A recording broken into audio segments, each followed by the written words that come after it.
எல்லோருக்கும் வணக்கம் நண்பர்களே. நம்ம ஆளுங்க பேட் நியூஸ் கொண்டு வந்தா வரிசையாக தான் கொண்டு வருவாங்க.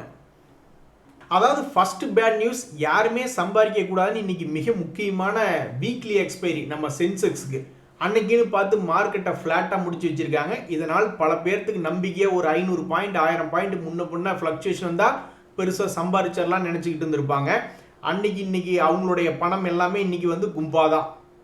வேறு என்ன முக்கியமான பேட் நியூஸ் ஸ்டாக் மார்க்கெட்டில் அப்படின்னு பார்த்தீங்கன்னா, எப்படியும் ஏதாவது ஒரு பிரச்சனையை கொண்டு வந்துடுறாங்க. அக்கௌண்டிங் உனக்கு கணக்கு வழக்கு போட தெரியுமா தெரியாதா அப்படின்ற மாதிரி ஃபர்ஸ்ட் இண்டஸ்இண்ட் பேங்க், பெரிய ஆள், பிரபலமான இண்டஸ்இண்ட் பேங்க்கு ஏதோ ஒரு டெரிவேட்டிவ்ஸ் கணக்கு எங்களால் கரெக்டாக எழுத தெரியல, ஏதோ தப்பாக எழுதிட்டாங்க அப்படின்னு அவங்களே ஒத்துக்கிட்டாங்க. ஃபர்ஸ்ட் ஒரு குற்றச்சாட்டு வந்தது.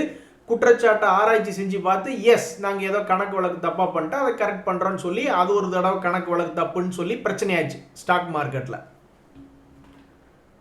அப்போவே பல்வேறு பேங்குகளுக்கு பிரச்சனையாச்சு. அப்போ உளுந்த இண்டஸ்இண்ட் பேங்க் இன்னுமே பெருசாக மேல் நோக்கி ஏறி வரல. அதுக்கப்புறம் அந்த பிரச்சனை முடிகிற சமயத்தில் ஸ்டாக் மார்க்கெட் அந்த பேட் நியூஸ் எல்லாம் அப்சர்வ் பண்ணிக்கிட்டு அந்த சமயத்தில் மறுபடியும் இந்த ஐடிஎஃப்சி ஃபர்ஸ்ட் பேங்க்ல நாங்கள் கொண்டு போய் கை வச்சா பவர் ஹவுஸில் தான் கை வைப்போம் அப்படின்ட்டு கவர்மெண்ட்டினுடைய ஒரு அக்கௌண்ட்லேயே வந்து கிட்டத்தட்ட 530 to 590 கோடி அக்கௌண்டிங் விஷயத்தில் ஏதோ ஒரு வேலையை பண்ணி அங்கே ஒரு பெரிய பிரச்சனை பண்ணி விட்டாங்க. அதுக்கப்புறம் தான் ஹெச்டிஎஃப்சி பேங்க் முதல் கொண்டு ஸ்டேட் பேங்க் ஆஃப் இந்தியாவெல்லாம் சிவனேன்னு மேலே ஏறி புதிய வரலாறு படைச்சிட்டு இருந்த சமயம் அப்போ அப்படியே கீழே இறக்கி விட்டு நம்ம மார்க்கெட்டையே ஏற விடாமல் பண்ணாங்க. இப்போ சமீபத்தில் 2-3 மாதத்துக்குள்ள. நல்ல வேலை, இது பிரபலமான பங்கு கிடையாது, இருந்தாலும் இதில் எல்ஐசி எக்கச்சக்கமாக மாட்டிக்கிட்டு இருக்காங்க. அது ரெண்டாவது பாயிண்ட். முதல் பாயிண்ட், ராஜேஷ் எக்ஸ்போர்ட்ஸ் அப்படின்ற ஷேர் பல பேர்த்துக்கு வந்து ரொம்ப ஆச்சரியமா இருக்கும். என்னடா இவ்வளவு சேல்ஸ் பண்றாங்க, ஆனா வருமானம் ரொம்ப குறைவா காமிச்சுக்கிட்டே இருக்காங்க, ஆனால் லாபத்தையும் காமிக்கிறாங்க, என்னடா இந்த ஷேர் ஏறவே மாட்டேங்குது அப்படின்னு சமீபத்தில் பல பேர் பார்த்துக்கிட்டு இருந்தாங்க. இங்க பாத்தீங்களா, இதுதான் அந்த ஷேரினுடைய இன்ஃபர்மேஷன். ராஜேஷ் எக்ஸ்போர்ட்ஸ்னுடைய குவார்டர்லி ரிசல்ட் இப்போ மார்ச் 2026 வரைக்கும் ஃபைல் பண்ணிட்டாங்க. போன 3 வருஷத்துக்கு முன்னாடி இருந்த சேல்ஸை விட இப்போ இவ்வளவு பெரிய சேல்ஸை பார்த்தோன்னே எல்லாருமே ஆடி போயிடுவாங்க. ரிலையன்ஸ் எவ்வளவு பெரிய கம்பெனி, அதுவே ஆடி போயிடும். 2,36,864 கோடிக்கு சேல்ஸ் என்பது வந்திருக்கு. ரிலையன்ஸ் எவ்வளவு பெரிய கம்பெனி, அதுவே 2,94,059 கோடிக்கு தான் ஒரு குவார்டருக்கு வியாபாரம் சேல்ஸ் என்பது பண்ணிக்கிட்டு இருக்காங்க. ஸோ இவ்வளவு பெரிய சேல்ஸ் என்பது இருந்தாலும் அவங்களுடைய லாபம் என்பது பார்த்துட்டு இருந்தீங்கன்னா இடையில நஷ்டம் காமிக்கிறதும், அப்புறம் இப்போ போன குவார்டர்ல வந்து 54 கோடி நஷ்டம் அப்படின்ற மாதிரி கணக்கு காமிச்சிருக்காங்க. இப்படி காமிச்ச உடனே மிகவும் வேகமாக இந்த கம்பெனியின் மேல செபி வந்து டீடைல்ஸ் பார்த்துட்டு இருக்காங்க. இதுல என்ன பிரச்சனைனா, எல்ஐசி வந்து எவ்வளவு பர்சன்டேஜ் ஹோல்டு பண்ணிக்கிட்டு இருக்காங்க தெரியுங்களா? கிட்டத்தட்ட 10% ஹோல்டிங் என்பது பண்ணிக்கிட்டு இருக்காங்க. ஸோ எல்ஐசிக்கே தண்ணி காமிச்சிட்டாங்க. எல்ஐசினுடைய ஃபண்ட் மேனேஜர்களே இதெல்லாம் பார்த்துட்டு ஏதாவது ஒரு கான்செப்ட்ல சரி ஓகே இன்வெஸ்ட்மெண்ட் பண்ணி பார்க்கலாம் அப்படின்னு பார்த்துருப்பாங்க. ஸோ அவங்களுக்கே தண்ணி காமிச்சிட்டாங்க. ஸோ எல்ஐசினுடைய ஹோல்டிங் பர்சன்டேஜ் 10.8, எவ்வளவு கோடிகள் அப்படின்னு பாருங்க.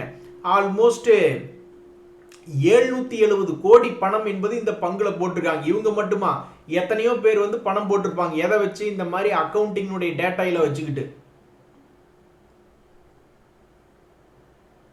இப்ப அந்த அக்கவுண்டிங் டீடைலை தான் நம்ம செபி வந்து செக் பண்ணிக்கிட்டு இருக்காங்க. இதுல வந்து ராஜேஷ் எக்ஸ்போர்ட்ஸ்காரங்க என்ன சொல்றாங்கன்னா, இது வந்து ஸ்கேம் எல்லாம் எதுவும் கிடையாது, நாங்க கரெக்டா தான் அக்கவுண்டிங் பண்ணிக்கிட்டு இருக்கோம், அதுக்கு உண்டான கணக்கு வழக்குகளை சொல்லுவோம்.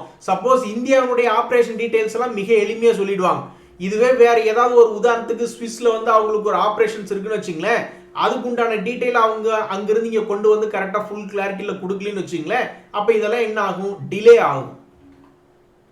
என்னைக்குமே செபி வந்து ஒரு ஆய்வு செய்யறாங்கன்னா உடனே அதுல ஏதோ ஒரு விஷயம் இருக்கு போய் தான் பண்ணுவாங்க. சரி, இந்த ஸ்டாக் பிரைஸ் வந்து ஓரளவுக்கு மேல இருந்தா கூட வெளியே வந்து தப்பிச்சிடலாம் அப்படின்னு நினைச்சா 2022ல ஒரு வாய்ப்பு கொடுத்துருக்கா. அதனுடைய பழைய கை 1000 ரூபாயை மீட்டெடுத்திருக்கான். இப்போ வந்து வெறும் 103 ரூபாயில ட்ரேட் ஆகிட்டு இருக்கு. அப்பவாது இந்த மாதிரி ஏதாவது ஒரு பெரிய தகவல் வரும்பொழுது வித்து போட்டு போயிருந்திருக்கலாம். ஆனா அந்த சமயத்துல எல்ஐசி அந்த மாதிரி எந்த விதமான நடவடிக்கை எடுக்கல. அப்பவே அவங்களதெல்லாம் 11% ஹோல்டிங் என்பது இருந்திருக்கு. ஸோ நம்ம ஆளுங்க வரிசையா அக்கவுண்டிங் இஷ்யூ விடுறாங்க. அதுல ஹெச்டிஎஃப்சி பேங்க், இந்த இண்டஸ்இண்ட் பேங்க் அப்படின்றது வந்து ஒத்துக்கிட்டாங்க. இப்போ இந்த வீடியோனுடைய ஸ்டார்டிங்கில் பார்த்தோம், 2 பேங்க்குகளில் முக்கியமான பேங்க்குகளில் அக்கௌண்டிங் பிரச்சனை வந்ததில் 2 பேங்க்குமே ஒத்துக்கிட்டாங்க. இப்போ இந்த ராஜேஷ் எக்ஸ்போர்ட்ஸ் என்பது இல்லை, நாங்கள் வந்து இன்னும் கிளாரிஃபிகேஷன் பண்ணி தர்றோம் அப்படின்ற மாதிரி சொல்லிக்கிட்டு இருக்காங்க. முடிவில் என்ன ஆக போகுதுன்னு தெரியல. ஆனால் எல்ஐசினுடைய பணம் உள்ள 700 கோடிக்கு பக்கத்தில் இருக்கு. அது இனி என்ன ஆகும் அப்படின்றது பொறுத்திருந்து தான் பார்க்கணும். நண்பர்களே, இந்த பிரச்சனையெல்லாம் வர்றதுக்கு என்ன தெரியுங்களா காரணம்? நம்ம அதிகமான டேர்ன் ஓவர் பண்றதுதான் காரணம். ராஜேஷ் எக்ஸ்போர்ட்ஸ் அதிகமான டேர்ன் ஓவர் பண்றாங்க, லாபம் என்பது கம்மியா இருந்தா இம்மீடியட்டா டவுட் வரும்.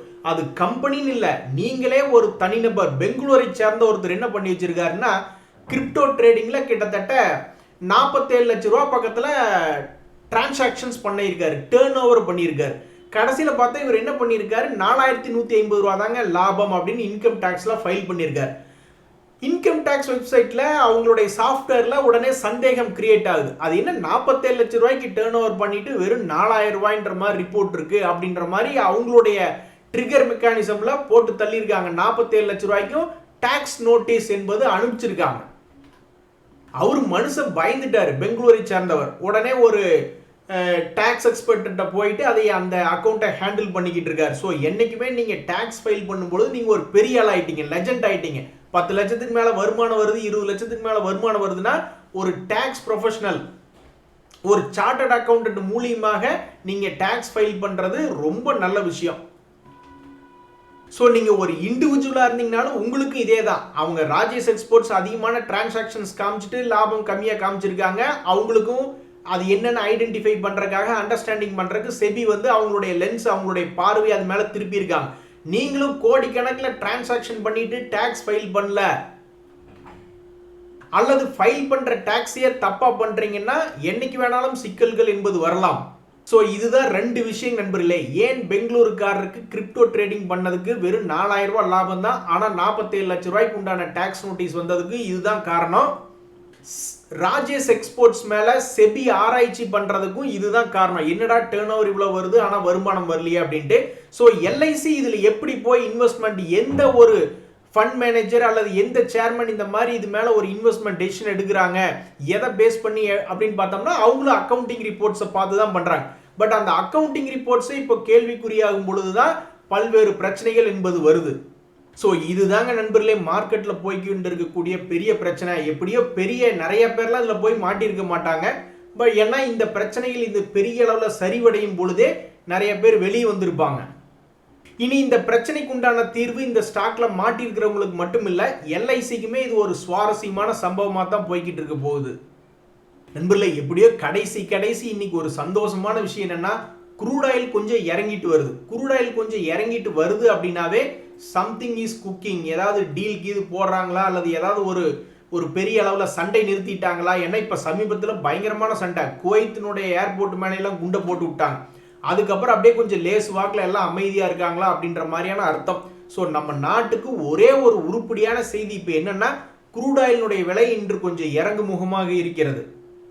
நண்பர்களே, இந்த சமயத்தில் இந்த M&M ஃபினான்ஷியல் சர்வீசஸ் சூப்பரான வேலை ஒன்று பார்த்துருக்காங்க. அதாவது இந்த ஸ்டாக் இதுக்கு முன்னாடியே மிக அற்புதமான வேலை, யாரும் அதிகமாக செய்யாத ஒரு வேலை என்னன்னா, தொடர்ந்து ஒரு 4 வருஷமாக ஏறிவிட்டது. 80 ரூபாயில் ஆரம்பித்து 400 ரூபா வரைக்கும் தொடர்ந்து ஏறிவிட்டு இப்போதான் சமீபத்தில் கொஞ்சம் வீக்காய் கீழே விழுந்துட்டான் பாவம். 400 ரூபாயிலிருந்து கீழே இறங்கி இப்போ எல்லா ஷேருக்குமே அப்புறம் என்னைக்காவது ஒரு நாள் ப்ராஃபிட் புக்கிங் வரதானே செய்யும். 4 வருஷமா ஏறிக்கிட்டு இருந்தது, இப்போ இந்த ஒரு 5 மாசமா சரியில்லாம பாவம் கீழே விழுந்துருச்சு. இப்படி கீழே விழுந்திருக்கும் பொழுது ரொம்ப நல்லவன்டா நீ அப்படின்ற மாதிரி இந்த பங்கு செஞ்சிருக்கக்கூடிய வேலை எல்லாருமே செய்யறதான். இவங்க என்ன செஞ்சிருக்காங்க அப்படின்னு பார்த்தா, ஓகே நாங்க வந்து 7 ரூபா 50 பைசா ஒரு ஷேருக்கு டிவிடெண்ட் என்பது அறிவிச்சிருக்கோம். அதை வாங்கும் பொழுது டாக்ஸ் டிடக்டட் அட் சோர்ஸ் என்பது நாங்க பண்ணணும். இப்போ நீங்கள் எங்ககிட்ட இருந்து ஒரு 10,000 ரூபாய்க்குள்ள தான் டிவிடெண்ட் வாங்குறீங்கன்னா உங்ககிட்ட நாங்கள் டிடிஎஸ் பிடிக்க மாட்டோம். ஆனால் உங்களுடைய 10,000க்கு மேலே போகும்பொழுது 10% டிடிஎஸோ 20% டிடிஎஸோ ஏதோ ஒன்று பிடிப்போம். உங்களுடைய எல்லா டாக்குமெண்ட்டும் எங்ககிட்ட கரெக்டாக இருந்தால் 10% டிடிஎஸ் பிடிப்போம். ஒருவேளை டாக்குமெண்ட்டுகள் மிஸ்ஸிங்காக இருக்குது அப்படின்ற சமயத்தில் ஒரு 20% டிடிஎஸ் பிடிப்போம் 10,000 தாண்டும் பொழுது. ஆனால் அதுக்கு உண்டான டாக்குமெண்ட்ஸை சப்மிட் பண்ணிட்டீங்கன்னா நாங்கள் இந்த வந்து ஒன்றா கம்மியான டேக்ஸ் பிடிப்போம், இல்லைன்னா டேக்ஸ் எக்ஸம்ஷன் பண்ணி கொடுப்போம். அதுக்கு உண்டான கடைசி தேதி 6 ஜூலை அப்படின்ற ஒரு அறிவிப்பு கொடுத்துருக்காங்க. ஆண்டவா, இப்பேற்பட்ட நல்ல மனசு கொண்ட சேர தயவு செய்து ஏதாவது ஒரு வகையில் ஒரே ஒரு முறை தன்னுடைய பழைய கையை போய் தொட்டுட்டு வர மாதிரி பண்ணி விடுப்பா அப்படின்றதா இந்த ஷேர் வச்சிருக்கிறவங்களுடைய ஒரு ஆசை. நண்பர்களே, இந்த பாரத் ஃபோர்ஜ் அப்படின்ற ஷேர் வந்து ஆட்டோ துறை, டிஃபென்ஸ் துறை போன்ற ஷேர்களில் இருந்து கொண்டு கலக்கக்கூடிய ஒரு ஷேர். சமீபத்தில் இதனுடைய பிரைஸ் என்பது உச்சத்துக்கு மேலே உச்சம் போய்கிட்டு இருக்கு. ஏற்கனவே தன்னுடைய பழைய உச்சங்களை தாண்டி புதிய ஒரு உச்சத்தை கொடுத்துட்டு அதுக்கப்புறம் இதில் பெருசாக லாபம் இருக்குமா இல்லையா அப்படின்னு ஒரு டவுட்டை கிளப்பி விட்டாங்க பல அனலிஸ்டுகள். அதுக்கப்புறம் இது ஷேர் மார்க்கெட் இறங்கும்போது இவனுக்கு கீழே விழுந்துட்டான். அதுக்கப்புறம் மறுபடியும் ஓரளவுக்கு ரெக்கவரி ஆகி தன்னுடைய பழைய ஹையும் தாண்டி ட்ரேட் ஆகி கொண்டிருக்கக்கூடிய ஒரு பங்காக தற்போதைக்கு இந்த பாரத் ஃபோர்ஜ் இருக்கு. இதில் வந்திருக்கக்கூடிய செய்தி என்னன்னா, அவங்க கொடுக்கக்கூடிய டிவிடெண்ட் ₹6.50. அதுக்குண்டான ரெக்கார்ட் டேட் என்ன அப்படின்ற அறிவிப்பு வந்து பார்த்தீங்கன்னா 3 ஜூலை 2026 அப்படின்ட்டு. ஸோ ஒரு மணிமகுடம் மாதிரி இப்போ இருக்கிறதுலே மிகவும் அற்புதமாக உச்சத்தில் ட்ரேட் ஆகி கொண்டிருக்கக்கூடிய இந்த பங்கு அந்த ஷேர் ஹோல்டர்ஸ்க்கு மகிழ்ச்சியை கொடுத்துக்கிட்டு இருக்கும். இது போக அவங்க கொடுக்கக்கூடிய டிவிடெண்டுக்கு உண்டான ரெக்கார்ட் டேட்டினுடைய அறிவிப்பையும் கொடுத்துருக்காங்க. நண்பர்களே, இந்த ஜிஆர்எஸ்சி அப்படின்ற ஷேருமே டிஃபென்ஸ் துறையில் இருக்கக்கூடிய ஒரு ஷேர் தான். நம்ம ஸ்டாக் மார்க்கெட்டில் பார்த்தீங்கன்னா ஒரு 200-300 ஸ்டாக்குகள் இருக்கும். அவங்களுக்கு இதுதான் வேலை, இறங்குறதும் ஏறுறதும் இறங்குறதும் ஏறுறதும் இப்படியே வண்டி ஓட்டிக்கிட்டு இருப்பாங்க. அந்த மாதிரி இந்த ஜிஆர்எஸ்சி ஷேரும் சமீபத்தில் இறங்குவதும் ஏறுவதுமாகவே ஆடிக்கொண்டு இருந்தது. ஒரு அற்புதமான ரேலி. இந்த மாதிரி ஒரு ரேலி பல பங்குகளில் வரவே இல்லை. ஜிஆர்எஸ்சி மாதிரி நல்ல அருமையான ரேலி கொடுத்துட்டு கீழே விழுந்தாலும் பயப்படாமல் மறுபடியும் மேலே போயிட்டு மறுபடி கீழே விழுந்தாலும் பயப்படாமல் தன்னுடைய பழைய கையை அப்பப்போ வந்து பார்த்த ஒரு ஷேர்களில் இந்த ஜிஆர்எஸ்சி அப்படின்றது ஒன்று. இப்போ சமீபத்தில் வந்து கரெக்டாக ஒரு இறக்கம் ஏற்றம் அப்படின்னு சொல்லிட்டு இப்போ கரெக்டாக ஒரு சென்டர் பாயிண்டில் ட்ரேட் ஆகிட்டு இருக்கு. இதில் ஏதாவது பிக்கப் ஆகுமா இல்லையா அப்படின்ற மாதிரி பல ஷேர் ஹோல்டர்ஸ் பார்த்துக்கிட்டு இருக்காங்க. இந்த ஷேர்ஸை வச்சிருந்து கொண்டு இருக்கக்கூடிய ஜிஆர்எஸ்சி ஷேரை வச்சிருக்கிறவங்க இதுக்கு முன்னாடி ஏறின மாதிரி இன்னும் ஒரு முறை ஏறி தன்னுடைய பழைய கை வராதா அப்படின்னு ஏக்கமாக பார்த்துக்கிட்டு இருக்காங்க. ஸோ இப்படி இருக்கக்கூடிய ஒரு நிலைமையில பழைய கோல்டன் பீரியட் மறுபடியும் வராதான்னு ஏக்கமாக அந்த ஷேர் ஹோல்டர்ஸ் பார்த்து கொண்டிருக்கக்கூடிய நிலைமையில தான் மறுபடியும் இவங்களுடைய கன்ஃபர்மேஷன்ஸ், எஸ் ஆர்டர் புக் எங்களுக்கு இன்னும் நிறையா இருக்கு, அது போக வந்து நம்மளுடைய கவர்மெண்ட் எப்பெல்லாம் டிஃபென்ஸ் ஸ்பெண்டிங் பண்ணுதோ அல்லது அப்பப்போ எக்ஸ்போர்ட் ஆர்டர்களும் பிடிக்கிறாங்க. ஸோ இப்போதைக்கு எல்லாத்துலேயுமே க்ரோத் ஃபேஸில் இருக்கக்கூடிய இந்த ஜிஆர்எஸ்சியில் இன்னும் ஒரு முறை மேல் நோக்கி வராதா, அந்த கோல்டன் பீரியட் மறுபடியும் வராதான்னு ஏக்கமாக இருக்கிறார்கள். ஸோ இந்த நிலைமையில் இந்த ஜிஆர்எஸ்சி அப்படின்றது இந்த 200 days மூவிங் ஆவரேஜ் இடத்துல ஓரளவுக்கு சப்போர்ட் எடுத்து மேலே வருமா வராதா அப்படின்றது ரொம்ப ஒரு ஆர்வமான கேள்வியாக இருக்குது. நண்பர்களே, இந்த வோல்டாஸ் அப்படின்ற ஷேர் கன்சியூமர் எலக்ட்ரானிக் செக்டரில் பெரிய ஷேர் தான். ஆனால் ப்ரைஸ் வந்து பெருசாக மொமெண்டம் எடுக்க மாட்டேங்குது. 2 வருஷமாக புதிய உச்சங்களுக்கு மேலே உச்சங்கள் என்பது போக மாட்டேங்குது. கடந்த 2 வருஷத்தினுடைய செயல்பாடுகள் எப்பதான் ஒரு முடிவுக்கு வரும்? 2025 தொடக்கத்திலிருந்து இப்போ 2026 ஆல்மோஸ்ட் 5 மாதம் முடிஞ்சு 6வது மாதத்தில் இருக்கும். இப்படி இருக்கக்கூடிய நிலைமையிலே அவன் வேலையை செய்கிறான். இறங்குவதும் ஏறுவதும் ஷேர் மார்க்கெட்டில் ஷேர்களுக்கு ஒரு அழகான விஷயம். பார்க்குறக்கே பார்த்தீங்களா, எந்த ஒரு தருணத்துலையும் உங்களுக்கு மனசு வலிக்கவே வலிக்காது. மேலே வாங்கி மாட்டியிருந்தா கூட 3 மாதத்துக்கு ஒருக்கா மேலே வந்து மறுபடியும் வாங்கின விலையை காமிச்சிக்கிட்டே தான் போய்கிட்டு இருந்திருக்கான். இருந்தாலும் பழைய கையில் வாங்கினவங்களை எப்போ காப்பாற்றுறது? ஸோ வோல்டாஸ் அப்படின்ற ஷேருடைய சமீபத்திய செயல்பாடு பார்த்தீங்கன்னா அவங்களுடைய குவார்டர்லி ரிசல்ட்ஸில் கடந்த 3 குவார்டர்களோட அதிகமாக 113 கோடி லாபம் என்பது காமிச்சிருக்காங்க. இதெல்லாம் தம்மா துண்டு. ஏன்னா அவங்க வந்து 4-5 வருடங்களுக்கு முன்னாடியே அந்த 113 கோடியெல்லாம் அடைஞ்சிட்டாங்க. இப்படி இருக்கும் பொழுது எப்போதான் அந்த சைடுவேஸை விட்டுட்டு தன்னுடைய பழைய கையை வந்து ஒரு முறை தொடும்? தற்போதைய நிலைமையில அதனுடைய பழைய லோ கிட்ட சுத்திக்கிட்டு இருக்கு. பல்வேறு அனலிஸ்டுகள் என்ன எடுத்து பார்ப்பாங்கன்னா, சரி ஓகே இந்த ஷேர்ல வந்து ஏதாவது கீழ் ரேட்ல வந்து விழுந்திருக்கும் பொழுது ஏதாவது இந்த RSI டைவர்ஜென்ஸ்னுடைய நியூஸ் என்ன சொல்லுது அப்படின்ற மாதிரி பார்த்துக்கிட்டு இருப்பாங்க. அது மாதிரி பார்த்துக்கிட்டு இருக்கும் பொழுது சமீபத்தில் RSI பாசிட்டிவ் டைவர்ஜென்ஸ் என்பது விழுந்திருக்கு. இனி இதனுடைய தலையெழுத்து எப்படி இருக்கும் அப்படின்னு தெரிஞ்சுக்கிறதுல ரொம்ப ஆர்வமா இருக்கு. இதுல ஒரு மிகப்பெரிய ஒரு செய்தி பாருங்க. இந்த வோல்டாஸ் ஷேர்ல இந்த கன்சியூமர் எலக்ட்ரானிக்ஸ்ல இவ்வளவு போட்டியா? இன்னைய 4% 5% லாபம் தான் உங்களுக்கு கிடைக்குதா? இவ்வளவுதான் உங்களுடைய மொத்த காம்படிஷனா, அதாவது காம்படிட்டிவ் பிரைஸா அப்படின்ற மாதிரி ஆயிடுச்சு பாத்தீங்களா நண்பர்களே. வெறும் 4% 5% வியாபாரம் பண்ணிக்கிட்டு இருக்காங்க நண்பர்களே. கடைசியாக ஒரு ஷேர்னுடைய தகவல். பெயருக்கு ஏற்ற மாதிரி எப்படி இந்த பெயரை வச்சாங்கன்னு தெரியல. ஷேர் மார்க்கெட்ல சமீபத்தில் தங்கமயில் அப்படின்ற ஷேர் ரொம்ப மகிழ்ச்சிகரமான ஷேராக ஷேர் ஹோல்டர்ஸ் இருக்கு. இதுக்கு முன்னாடி எம்என்டம் ஃபினான்ஸ்னு ஒரு ஷேர் பார்த்தோம். 4 வருஷமா தொடர்ந்து ஏறிட்டு அப்புறம் இப்பதான் சமீபத்தில் கீழே விழுந்து கிடக்கு. இந்த ஷேருக்கு நல்ல காலம் என்பது தொடர்ந்து இப்போ வரைக்கும் இந்த தேதி வரைக்கும் இருந்துகிட்டு இருக்கு. அதனால இது ஒரு வருஷத்துக்கு எவ்வளவு ரிட்டர்ன் கொடுத்திருந்தது, இயர் டு டேட் என்ன, 5 இயர்ஸ்க்கு என்ன ரிட்டர்ன் கொடுத்துருக்கு அப்படின்றது இப்ப பார்ப்போம். அடடடா தங்கமே, இன்னைக்கு நீ 14% ஏறி இருக்க. இவன் என்ன பண்ணியிருக்கான்னா, இந்த செக்டர்ல பெரிய ஆளுக இந்த டைட்டன், கல்யாண் ஜுவல்லரி போன்ற ஷேர்களை எல்லாம் செஞ்சு விட்டுருக்கான். அதாவது ஒரு 6 மாதத்தினுடைய வருமானம் 69%. இந்த வருஷம் ஸ்டார்டிங்ல இருந்து பார்த்தா 68% லாபம்.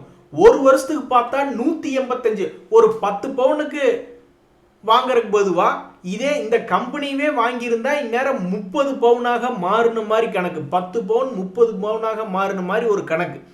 அதே 5 இயர்ஸுக்கு பார்த்தோம்னா 1196% சம்பாரிச்சு கொடுத்துருக்கு.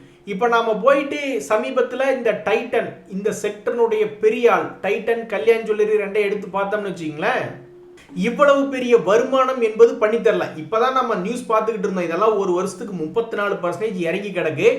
கோல்டுல நியூஸ் இருக்கு அப்படின்னு நம்ம பார்த்துக்கிட்டு இருந்தோம். ஆனா அந்த நியூஸ் வந்து தங்கமயிலுக்கு மட்டும்தான் வெற்றிகரமா உதவி இருக்கு. டைட்டன் மிகப்பெரிய ஆள், அவன் இன்னைக்கு 3.5% ஏறி இருக்கான். பட் ஒரு வருஷ பீரியட்ல பார்க்கும்போது 21% தான் ஏறி இருக்கு. ஸோ ஒரு பக்கம் என்னன்னா தங்கத்தினுடைய டிமாண்ட் லேசாக குறைஞ்சிருக்கு அப்படின்ற ஒரு நியூஸ் வந்துச்சு.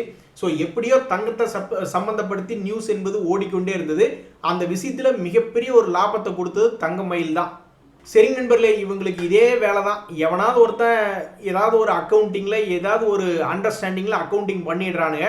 அப்புறம் நம்ம தலையை பிடிச்சி ஸ்டாக் மார்க்கெட்டில் உருட்டிக்கிட்டு கிடப்பாங்க. அந்த வகையில் இந்த ராஜேஷ் எக்ஸ்போர்ட்ஸ் அப்படின்ற நியூஸ் இன்னும் அடுத்தடுத்த நாட்களுக்கு எவ்வளவு நாட்கள் ஸ்டாக் மார்க்கெட்டில் இது பாதிப்பு உண்டாகுது அப்படின்றத பார்க்கணும். என்ன ஒரு பிரச்சனைனா, எல்ஐசி இந்த பங்குல ஒரு 10% பக்கம் ஹோல்டு பண்ணிட்டு இருக்கு, 700 கோடி பக்கம் அப்படின்றது ஒரு முக்கியமான சம்பவமா இருக்கு. இன்றைய தகவல் அனைத்து உங்களுக்கு உதவி எனக்கு மகிழ்ச்சியா. ரொம்ப நன்றி, வணக்கம்.